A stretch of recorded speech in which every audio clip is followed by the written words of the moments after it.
ओम ओम श्री गणपते नमः। ओम श्री गणपते नमः। ओम श्री गणेशाय नमः। दोस्तों, कल हमने पढ़ा था होरा के बारे में। जितने डिविजनल चार्ट्स हैं वो हम स्टडी करते हैं D1 चार्ट को, जन्म लगन कुंडली को कंफर्म करने। अब जन्म कुंडली तो सारा कुछ बता रही है, A to Z, परिवार भी, हेल्थ भी, माता भी, पढ़ाई भी। लेकिन उसको आगे कंफर्म करने के लिए हम कंसर्न डिविजनल चार्ट देखते हैं।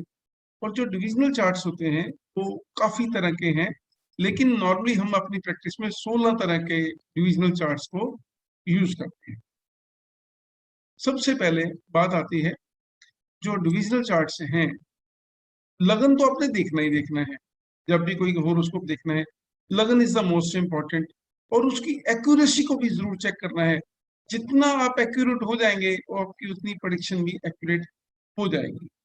सो होरोस्कोप चेक करने से पहले कुछ पॉइंट्स लाइक उनकी exact date of birth, time, place of birth, longitude, latitude important है, तो प्लेस ऑफ बर्थ से पता लगेगा। और इसके अलावा कोशिश करनी है AM और PM भी साथ में जरूर मेंशन किया हो, जिस भी जब तक आपने होरोस्कोप देखा है। ये चीजें होगी। फिर आप उसमें कंफर्म करते हो कि अगर लगन 0 डिग्री पे है या 1 डिग्री पे है या 29 डिग्री पे है, तो उसमें क्या होता है कि with in span, short span of time वो लगन बदल जाता है। लगन के बदलने के साथ ही दिक्कत आ जाती है। तो आपने अगर लगन 0 डिग्री, 2 डिग्री, 3 डिग्री है, या 28 डिग्री, 29 डिग्री, 30 डिग्री है, तो देखो 4 मिनट में 1 डिग्री लगन चेंज हो जाता है। और अगर लगन 1 नंबर है तो वो आपका 2 नंबर आ जाएगा, या 12 नंबर है तो 1 नंबर आ जाएगा। इवन ऑड का प्रॉब्लम आ जाएगा।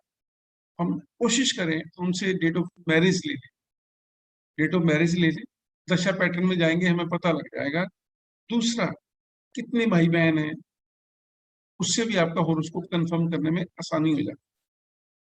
फिर कुछ ऐसे इवेंट्स लाइक पहला बच्चा हो गया, दूसरा बच्चा हो गया, शादी हो गई, या कोई नौकरी लग गई, या आदमी का डाइवोर्स हो गया, वो डेट अगर आप ले लेंगे तो आपको एग्जैक्ट उसका टाइम ऑफ बर्थ कंफर्म हो जाएगा। कि पुराने लोग जो हैं वो आपको टेंटेटिव टाइम बताएंगे, एग्जैक्ट नहीं। और एक लगन 30 डिग्री पे होता है, अगर 15 मिनट का भी फर्क पड़ गया तो 4 डिग्री का लगन का फर्क पड़ता है। और हमने जितने भी डिविजनल चार्ट्स बनाने हैं वो लगन से ही बनाने हैं। अब बात करते हैं, एक लगन है 0 डिग्री से लेके 30 डिग्री तक। अब 30 डिग्री में हमने जब पूरा चेक करनी है, पूरा जो चार्ट बनता है वो फॉर वेल्थ चेक करने के लिए बनता है। पैसा चेक कर, आदमी के पास पैसा कितना बैंक में, या कैश फ्लो कितना है, कैश पैसा, उसके लिए सेकंड हाउस। अब सेकंड हाउस तो देखना ही देखना है। और उसके अलावा जो कंसर्न डिविजनल चार्ट देखना है वो पूरा चार्ट देखना है, जिसको D2 चार्ट बोलेंगे। डिविजनल चार्ट 2 का मतलब आपने लगन को 2 हिस्सों में बांट दिया, 0 से 15 डिग्री और 15 डिग्री से लेके 30 डिग्री। कोई भी लगन, जो भी लगन जातक का है, उसके आपने 2 हिस्से कर दिए, 0 से 15 डिग्री, 15 डिग्री से लेके 30 डिग्री तक। अब 15 डिग्री तक अगर वो इवन साइन है, इवन साइन होते हैं 1, 3, 5, 7, 9, 11, ये इवन साइंस है। तो इवन साइंस में जो होरा रहेगी वो सन की रहेगी, क्योंकि देखो इसमें 2 ही होरा होती है, सन एंड मून। या तो 4 नंबर आएगा होरा चार्ट में ऊपर लिखा हुआ, या 5 नंबर आएगा। अगर वो सन की होरा रहेगी तो 0 से 15 डिग्री के बीच में रहेगी, अगर वो इवन साइन है, ऑड साइन है। और अगर वो इवन साइन है तो चंद्रमा की होरा रहेगी। सो जो चार्ट बनेगा वो ये चार्ट में यही है, या सन चलेगा या मून चलेगा। Even sign and odd sign. Odd sign में 0 से 15 डिग्री तक सूरज की हो रहा है, और 15 डिग्री से लेके 30 डिग्री तक मून की हो रहा है, अगर ये ऑड साइन है। और अगर इवन साइन है तो इसमें उल्टा हो जाएगा। इसमें उल्टा कैसे हो जाएगा, हो रहा लेते हैं हम, 2 नंबर लगन है। 2 नंबर लगन क्या है? इवन साइन है। तो इवन साइन में पहली हो रहा 0 डिग्री से 15 डिग्री तक रहेगी। जो 2 नंबर लगन अगर आ गया तो 0 से 15 डिग्री तक हो रहा रहेगी, जो वो रहेगी मून की रहेगी। और 15 डिग्री से लेके 30 डिग्री तक जो हो रहा रहेगी वो रहेगी सन की। इस तरह ही ये पैटर्न चलेगा। मैंने आपको पेपर भेजे हैं कल, उसमें आपको क्लियर हो जाएगा। अब क्वेश्चन आता है, अनिल जी ने क्वेश्चन किया था कि अगर 10 नंबर लगन है तो 10 नंबर जो लगन है वो है इवन साइन है, मतलब 2 4 6 8 10 ये इवन साइन है। तो इसमें कितने डिग्री बोला अनिल जी आपने?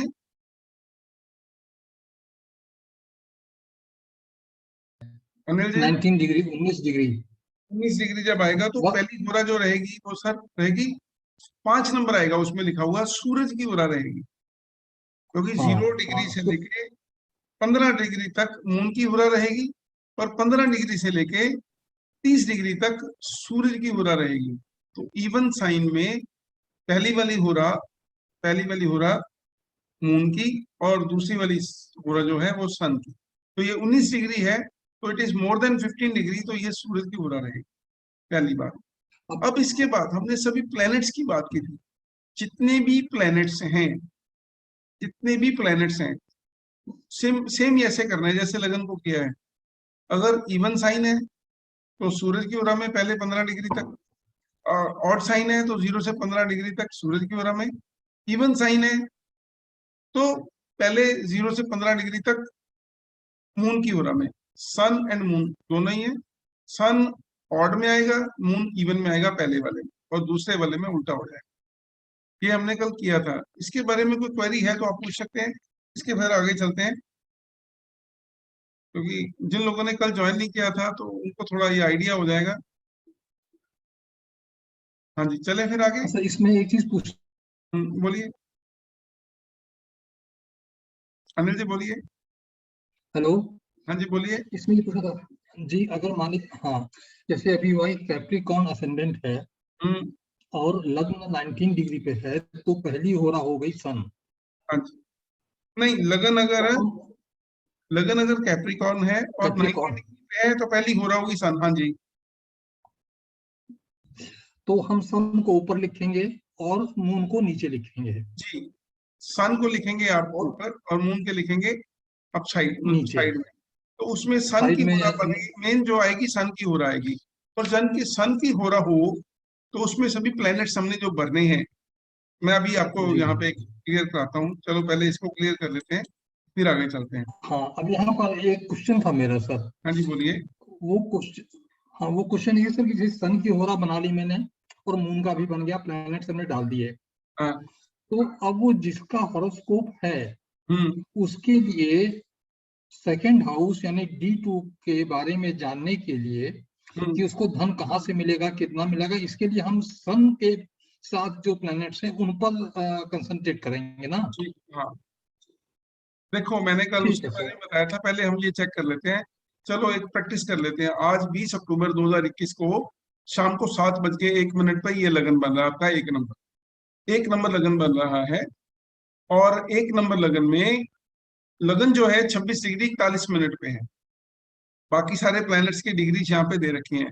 तो जब इसको हमने होरा बनानी है तो होरा कैसे बनेगी? सबसे पहले तो हम सेकेंड हाउस देखते हैं इसका।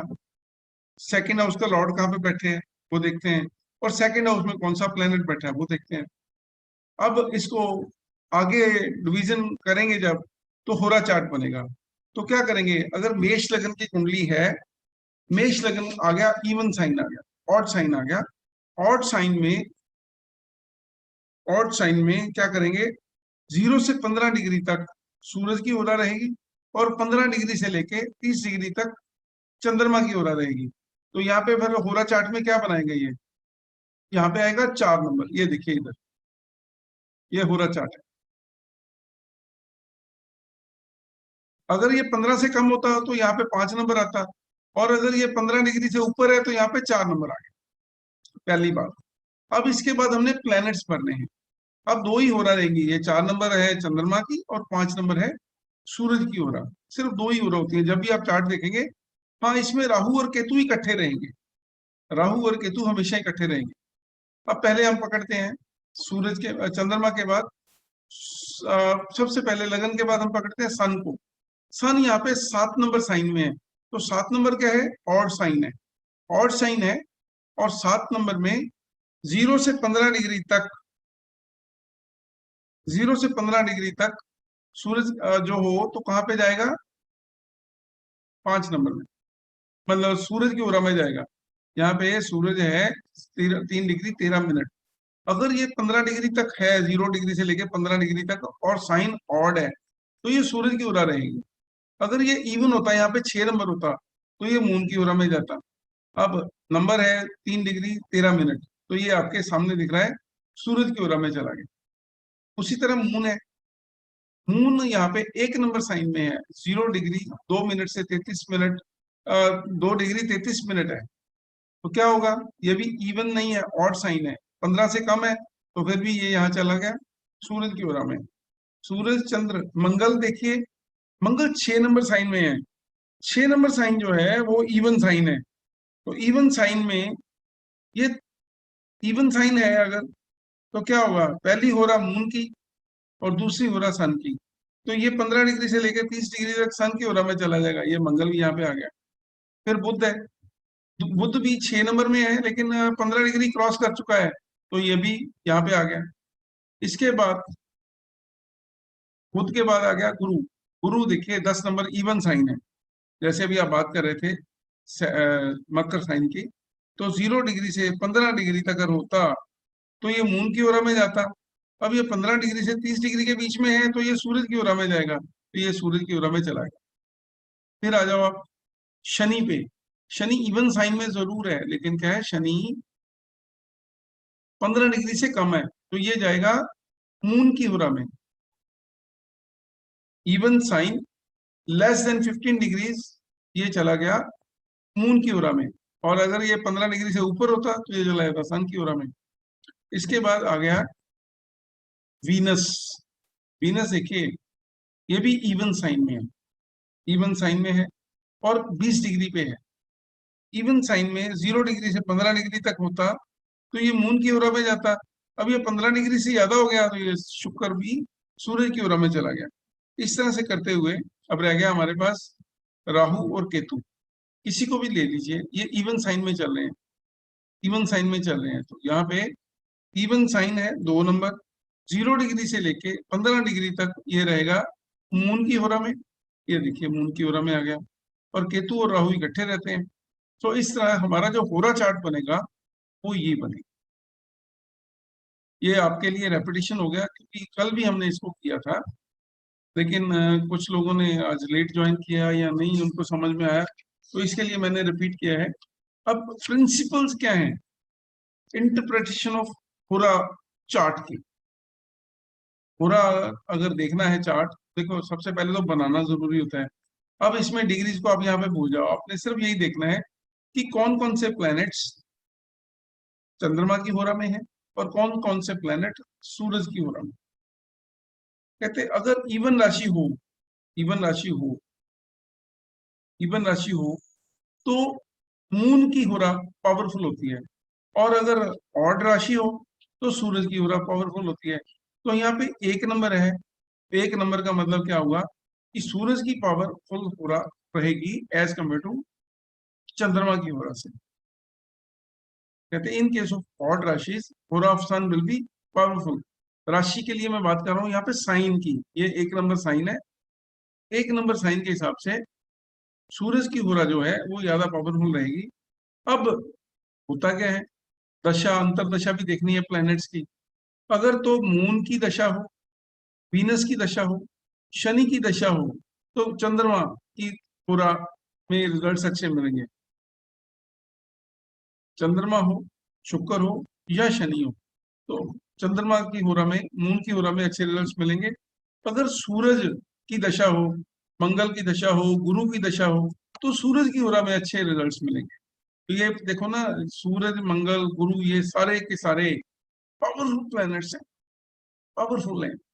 और ये जो है moon and Venus, they are comparatively not so much powerful जितना ये सन है, मंगल है, जुपिटर, ये बहुत तगड़े प्लैनेट्स हैं। तो ये क्रूर प्लैनेट्स भी गिने जाते हैं, थोड़े गुस्से वाले भी गिने जाते हैं। सूरज, मंगल और गुरु ये सूरज की होरा में अच्छे रिजल्ट देंगे। बुध की होरा जो होती है, बुध की दशा, वो चाहे चंद्रमा की हो रहा है चाहे सूर्य की हो रहा है, दोनों में वो अच्छे रिजल्ट्स बराबर ही देते हैं।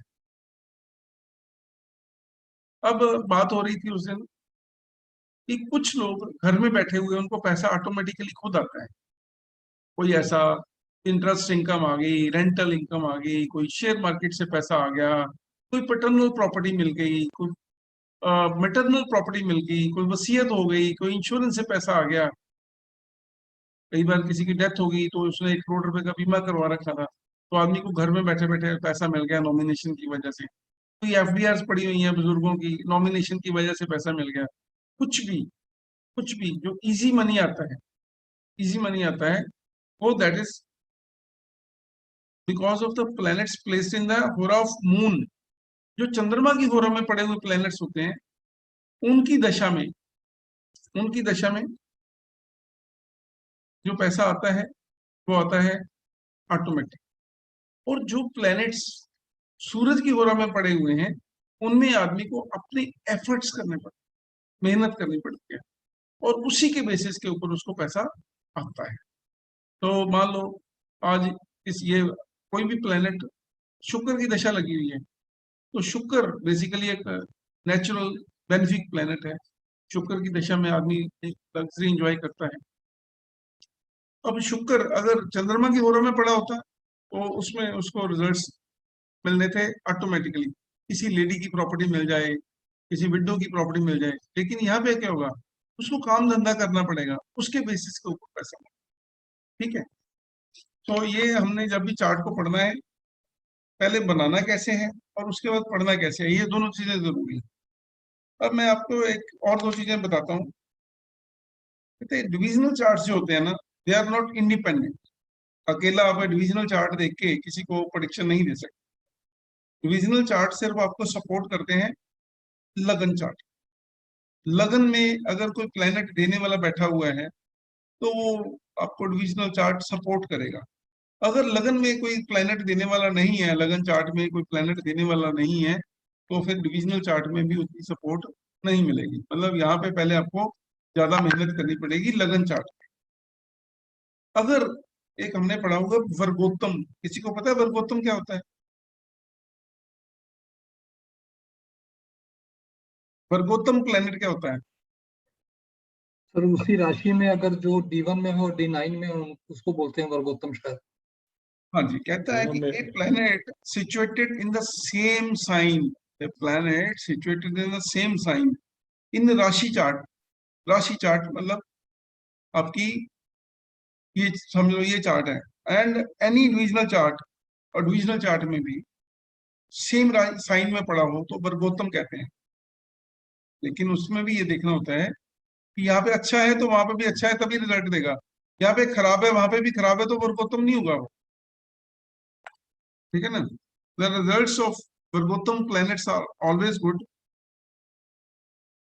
वर्गोत्तम हो गया। एक होता है पापकत्री, उसके बारे में सुना है कभी? सर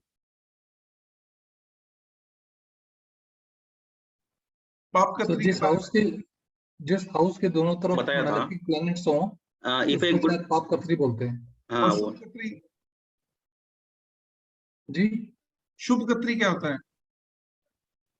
वहाँ बेनिफिक प्लैनेट्स होंगे, उसको शुभकत्री बोल देंगे अगर मान लो लगन शायद। के दोनों तरफ बेनिफिक प्लैनेट्स आ गए तो शुभ कत्री हो गया। अगर दोनों तरफ खराब प्लैनेट्स आ गए, मैलिफिक आ गए, दुश्मन आ गए, तो ये पाप कत्री हो गया। वर्गोत्तम वो है कि यहाँ पे भी वो राशि चार्ट में भी का है और डिविजनल चार्ट में भी सेम साइन में बैठा हुआ है, तो हम कहते हैं कि ये एक वर्गोत्तम प्लैनेट है। सर यहाँ एक बात पूछनी थी, हाँ जी, जैसे अगर वर्गोत्तम तब बोलते हैं जब साइन सेम हो और डिविजनल चार्ट में, और D1 में तो वो वर्गोत्तम हो गया। हाँ जी। अगर सर D1 में और डिविजनल चार्ट के सेम हाउस में अगर वही प्लैनेट हो दोनों में, तो उसका कोई फर्क नहीं पड़ता सर? उसका नहीं, मतलब कोई इम्पोर्टेंस नहीं है क्यों नहीं है, अगर वो सेम हाउस में है तो जी। क्या है ना। होता है सर उसका? मान लो केंद्र में बैठा हुआ है, यहाँ पे एग्जॉल्टेड होके बैठा हुआ है, और वहां पे भी वो एग्जॉल्टेड उसी मतलब अच्छे अपने दोस्त के घर में बैठा हुआ है, तो रिजल्ट्स अच्छे आएंगे। सो अलग अलग जो है ना इसमें आपको टर्मिनोलॉजी यूज करनी पड़ती है। कई बार कहते हैं पापकत्री है, शुभकत्री है, वर्गोत्तम है। यहाँ कई बार क्या होता है कि ना जो भी प्लेनेट सेकंड हाउस में बैठा होता है ना, वो न्यूट्रल होता है। मैं आपको कुछ बताता हूँ उसमें क्या है। कहती अगर कोई भी प्लेनेट चौथे घर में बैठा हो, सातवें घर में बैठा हो, या 10वें घर में बैठा हो, डिविजनल चार्ट में, डिविजनल चार्ट में फोर्थ हाउस में, सेवंथ हाउस में, टेंथ हाउस में बैठा हो, तो वो अच्छे रिजल्ट देता है। इवन पांचवें में, नौवें में, 11वें में डिविजनल चार्ट में बैठा हो तो अच्छे रिजल्ट देता है।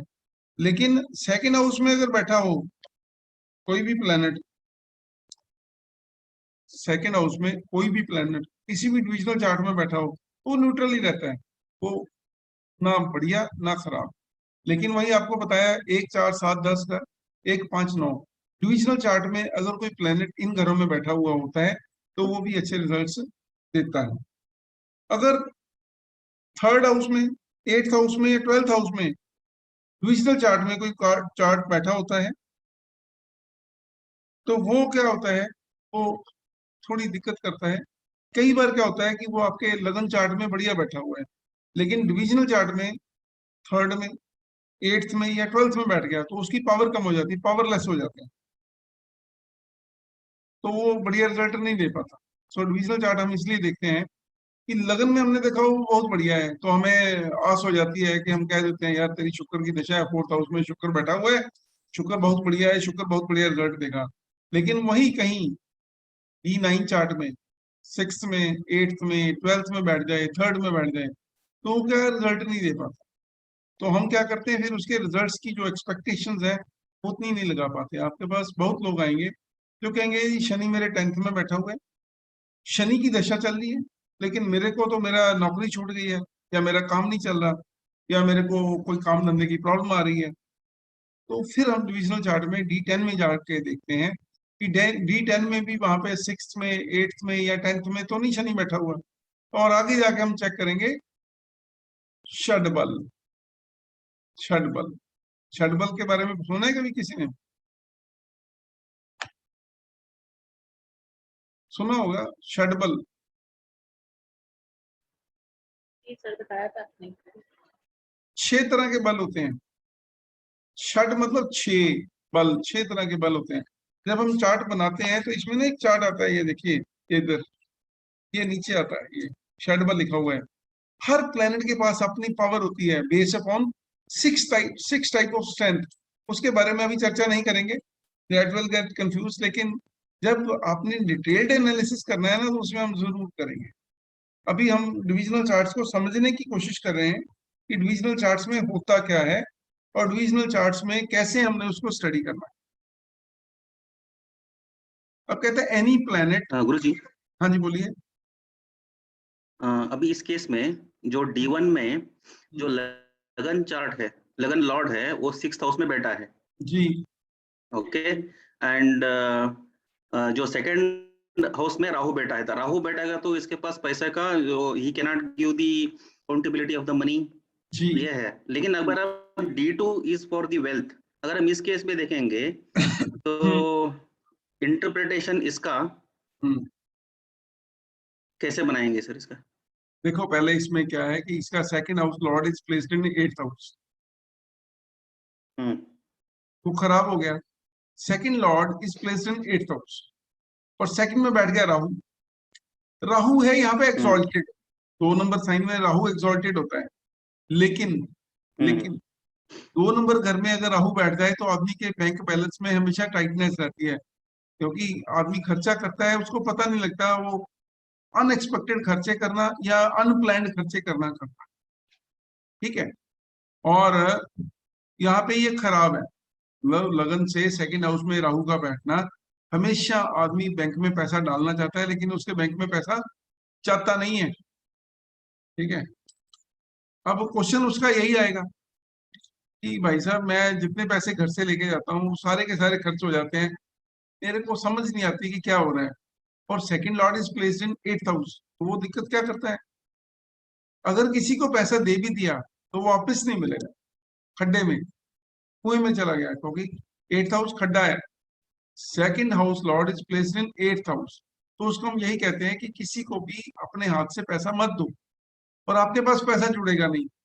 तो इसका क्या अल्टरनेटिव होता है, आदमी को कहते हैं अगर पैसा आया है तो आप अपने घर में अपनी मदर को दे दो या अपनी वाइफ को दे दो, वो तो आपके सेविंग कर लेंगे, आपसे सेविंग नहीं होने वाली। और इंश्योरेंस बनाने का, because 8th house is for insurance. हाँ, लेकिन देखो, इंश्योरेंस नहीं नहीं, हम धंधे की बात तो कर ही नहीं रहे, हम तो बात कर रहे हैं अभी, since we are concern with second house, तो second house lord is placed in 8th house, तो उसमें हाँ, ओके। पैसे का प्रॉब्लम रहेगा। अब वो कहाँ से अभी आएगा, D2 में कहाँ अगर जाएगा, वो बाद में बात करेंगे। अभी लगन चार्ट में लगन का मालिक 6th में गया तो लगन भंग योग हो गया, और सेकंड लॉर्ड इन 6th 8th और 12th हो तो वो भी खराब होता है, हमने पढ़ा हुआ है। यहाँ पे second house lord is placed in 8th house, तो ये पैसा किसी को देना नहीं है, अगर देना है तो भूल जाना है, वापस नहीं मिलना है आप, ठीक है। तो फिर कहता है मैं जोड़ूं कैसे, मेरा सेविंग नहीं होता, तो हम कहते हैं कि आप ऐसा करो कि अपने पास पैसा कम रखो, अपना पैसा जो आता है उसकी मदर को, अपनी वाइफ को दे दो, तो वहां पे जुड़ जाएगा। घर में क्या होता है, आदमी पैसा अपनी मदर को या अपनी वाइफ को देके उसको लगता है कि सेफ है, किसी तीसरे को देगा तो वो खा जाएगा, ठीक है ना, वो ऐश करनी शुरू कर देगा।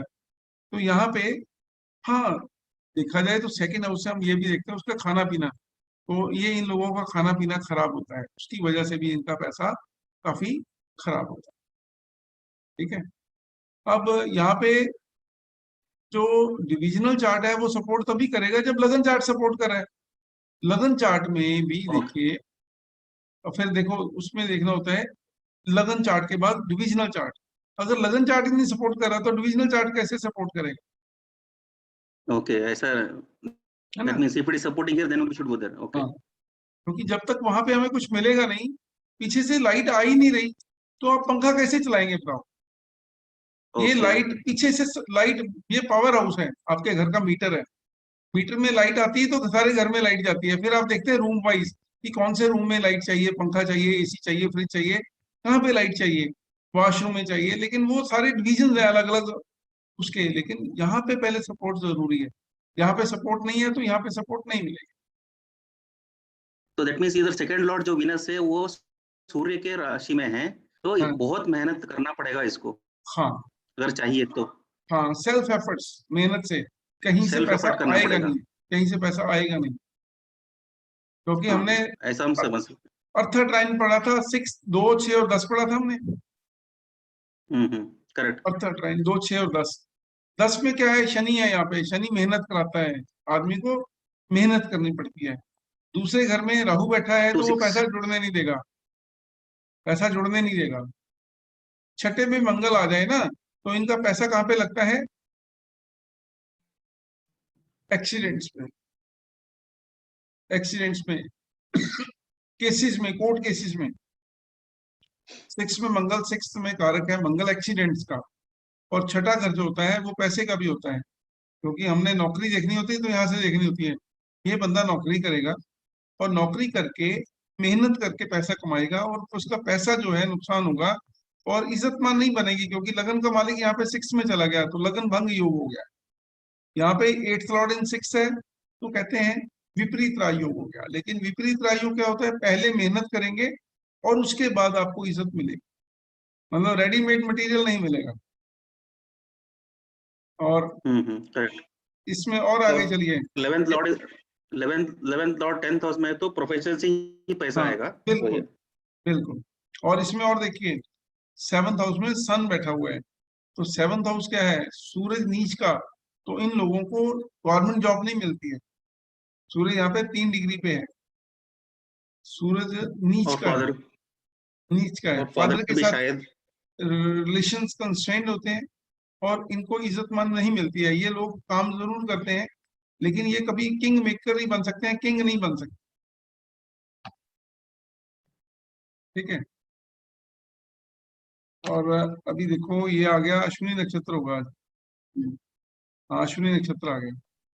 गंडमूल में बच्चा पैदा हुआ, गंडमूल में अश्विनी नक्षत्र है, कार्तिक मास है, तो कार्तिक मास में सूरज की पूजा की जाती है। जो बच्चा पैदा होता है सूरज नीच का होता है तो फादर के लिए अच्छा नहीं होता, तो इसमें उसकी गंडमूल की पूजा की, इसके साथ साथ कार्तिक मास में सूरज की पूजा की जाती है।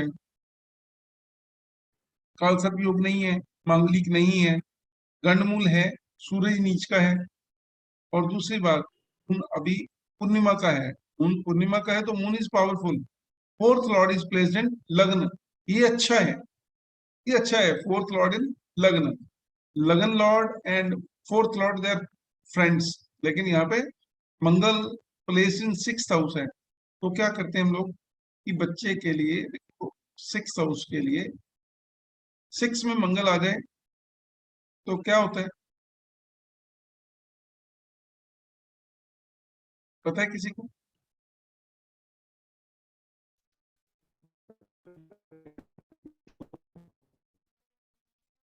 सिक्स में मंगल आ जाए तो वैसे नॉर्मली क्या कहते हैं कि बंदा कंपटीशन में मार नहीं खाएगा।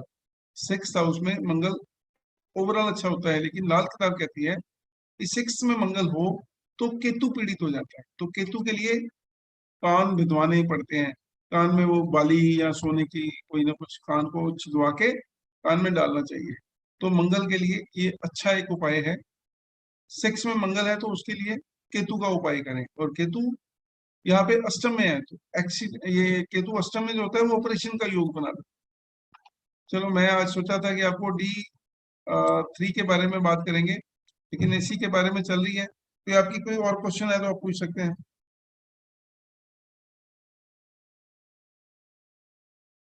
डिविजनल चार्ट्स में हमने ये जरूर देखना है कि लगन में जो चार्ट, लगन चार्ट के जो प्लैनेट्स हैं वो यहाँ पे सिक्स में, एट्थ में, ट्वेल्थ में बैठ जाए तो वो खराब है। फोर्थ में, सेवंथ में, टेंथ में बैठ जाए तो अच्छे हैं, फिफ्थ में बैठ जाए, नाइन्थ में बैठ जाए तो अच्छे हैं, ठीक है ना। या यहाँ पे भी वो एग्जॉल्टेड है, वहां पे भी एग्जॉल्टेड है तो बहुत बढ़िया हो जाएगा। यहाँ पे एग्जॉल्टेड है, यहाँ पे डेबिलिटेटेड है, तो फिर उसके जो है रिजल्ट्स कम हो जाएंगे, ठीक है। कोई ऐड करना चाहते हैं, कोई अपने नॉलेज में से कोई कुछ, या कोई क्वेश्चन पूछना चाहते हैं?